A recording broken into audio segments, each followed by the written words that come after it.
When you check out at the pharmacy, you see the journey from idea to medicine, thanks to our intellectual property system, or IP for short. IP safeguards inventions, like a new way to prevent seizures or lower cholesterol. And IP supports competition from other brands, then lower-cost generics, which are 90% of prescriptions filled in the U.S. Innovation, competition, lower costs, thanks to IP. Learn more at phrma.org/IP works wonders. Your data is like gold to hackers, and they'll sell it to the highest bidder. Are you protected? McAfee helps shield you, blocking suspicious texts, malicious emails, and fraudulent websites.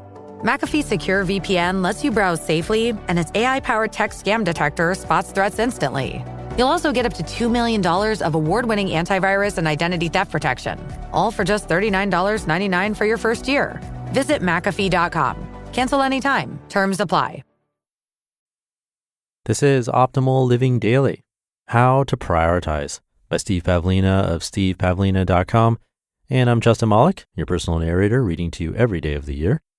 And we're going to get right to it as we optimize your life. How to Prioritize by Steve Pavlina of stevepavlina.com. Virtually every time management system teaches that you must prioritize your projects to make sure you're working on what's truly important instead of getting caught up in minor things. However, few systems explain precisely how to do this. How do you decide which task is really the most important at any given time? Is it the one that's most urgent, the one that will earn you the most money, the one that will produce the greatest long-term happiness, the one that will please your boss the most? If you don't use an intelligent method of prioritization, you'll lack consistency and bounce from one task to another with no rhyme or reason. In this article, I'll share with you a simple and effective prioritization method adapted from the military. From a pure military, i.e. non-political standpoint, the goal of any engagement is to achieve victory by inflicting the greatest damage on your enemy with the least amount of resources. When you say that this is the essence of personal time management as well, you want to make the greatest amount of progress towards your goals with the least amount of effort. Objective. For prioritization to have any meaning, it's imperative that you have a clear objective. For the military, your overall objective may be to achieve a decisive victory. Your personal objective may be a set of goals, your mission statement or purpose, or even a state of being. The role of prioritization then is to help you achieve this result with as little effort as possible. Resources. The second consideration is the resources you have available. Military resources include troops, guns, tanks, bombs, planes, fuel, supplies, etc.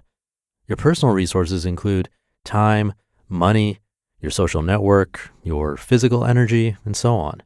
Time is generally your scarcest resource because it cannot be replenished. Prioritization.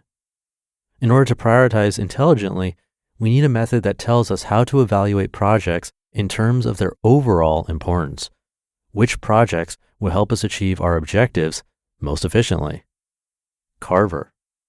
A key component of military strategy is selecting the most important targets to attack. But how do you know which targets are the most important? Centuries of warfare provided us with a reasonably intelligent answer. CARVER is an acronym for a military method of target selection. CARVER stands for Criticality, Accessibility, Return or Recuperability, Vulnerability, Effect, and Recognizability. I'll explain what these are in a moment. For every potential target, we assign a value of 1, lowest, to 5, highest, for each CARVER factor, thereby creating a CARVER matrix. Then by summing the 6 CARVER values, we can calculate a total score for each target, and those scores represent the target's relative prioritization. The higher the CARVER score, the more important a target becomes. Now let's explore the 6 CARVER factors and consider how we can apply them to personal projects. Number 1, criticality. How critical is the target with respect to the main objective? Will it move you significantly closer to your goal, or is it a relatively puny and insignificant item? A low criticality project might be cleaning out your garage. It'd be nice to do, but it's probably not going to make that much difference in your life. Number 2, accessibility. Can you actually reach the target, or is it so well defended that attacking it directly is impossible? Do you have the means to tackle this project immediately, or does it have prerequisites? Starting a new business might not be very accessible if you work long hours and are living paycheck to paycheck, but asking for a promotion may be very accessible. Number 3, return. In military operations, the term recuperability is used here, referring to how quickly the enemy can recover from the destruction of the target. There's little point in attacking a target that can be rebuilt or replaced with minimal effort. Now, for personal effectiveness, we'll use return instead. How great is the expected return on your commitment of resources? Developing a new passive income stream may yield a significant return, while watching the news may yield virtually none. Number 4, vulnerability. How vulnerable is the target? What amount of resources will be required to take it out? How vulnerable are the projects you're considering? A one-day project will score a high vulnerability rating, while a 6-month project will score much lower. Similarly, an inexpensive project is more vulnerable than an expensive one. Number 5, effect. If you successfully destroy the target, how widespread will the impact be? If you successfully complete your project, what effect will it have on your life as well as the lives of others? Writing a best-selling book may have a significant effect, while completing your tax return will have very little effect. And number 6, recognizability. Can we see the target well enough to attack it, or is it highly camouflaged or mobile? Is your project crystal clear or totally fuzzy? How easy is it to recognize the steps necessary to complete the project? Have you completed this type of project before, or will you have to figure out the steps as you go along? Clear goals with clear steps will score higher on recognizability than foggy goals with unclear steps. So let's see how we can create a Carver matrix to prioritize certain projects.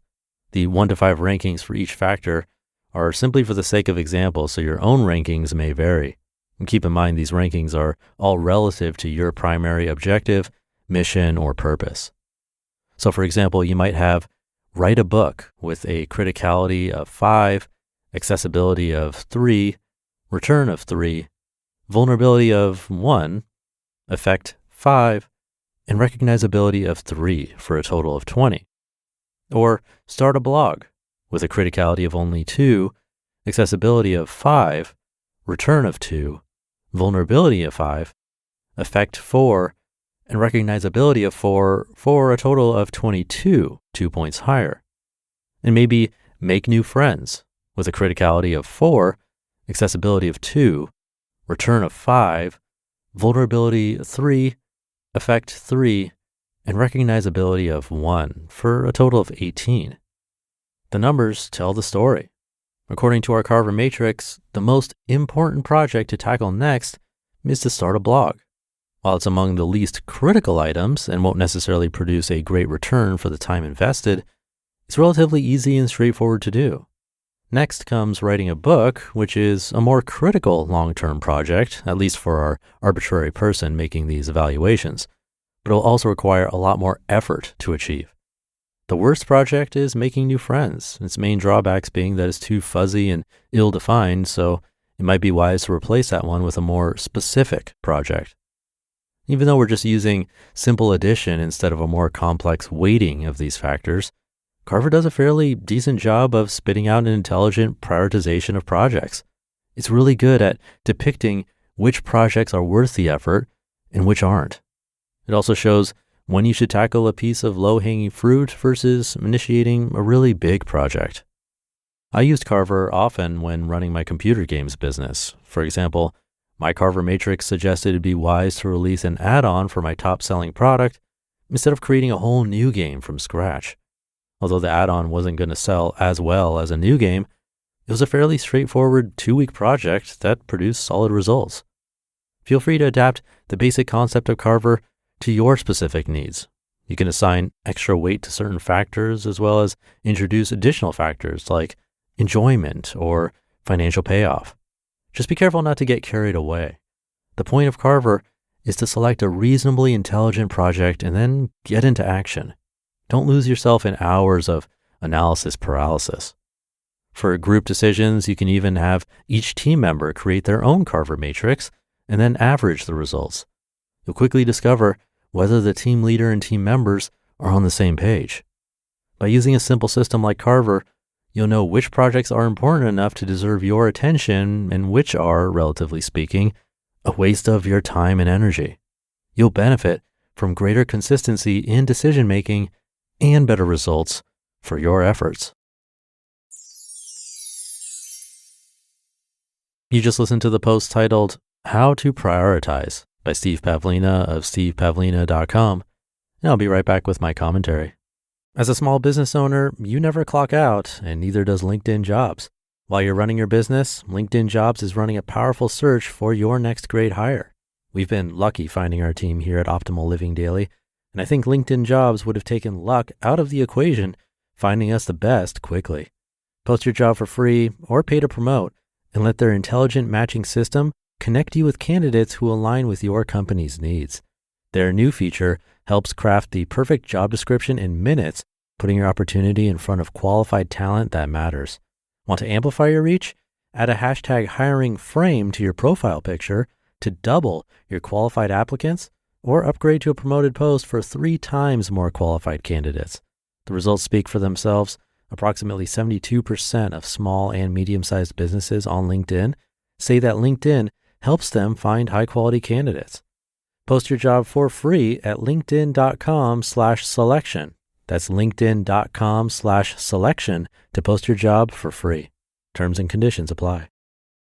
Every day, thousands of Comcast engineers and technologists, like Kunle, put people at the heart of everything they create. In the average household, there are dozens of connected devices. Here in the Comcast family, we're building an integrated in-home Wi-Fi solution for millions of families like my own. It brings people together in meaningful ways. Kunle and his team are building a Wi-Fi experience that connects 1 billion devices every year. Learn more about how Comcast is redefining the future of connectivity at comcastcorporation.com/Wi-Fi. Thank you to Steve. This one was written way back in 2007, but still very relevant. I think we had another article or two about prioritizing earlier, but with completely different methods. Maybe those spoke to you, or maybe this one does. That's the fun of this podcast. Different strokes for different folks. I personally like this method because I like quantifying things and think it can shed light on what I'm truly after. But that's also where intuition comes in. Like when I first started this podcast, if I had put it through the Carver matrix, maybe it wouldn't have scored that high. It's hard to say for sure, but at the time, something just felt right about it. Sometimes you have to balance these analytical tools with your gut feeling. And that's not to say this isn't useful. I actually think it could be really helpful for those times when we're stuck between multiple options and need some clarity. So maybe today we can try using this framework, not necessarily with all 6 factors if that feels overwhelming, but maybe just asking ourselves about the criticality and vulnerability of our current projects. Sometimes just that little bit of structure can help us see things more clearly. And hopefully this gives you some ideas to work with. But I'll leave it there for today. Thank you for being here and listening to me, and for subscribing to or following the show. And I'll be back tomorrow reading to you as usual, where your optimal life awaits.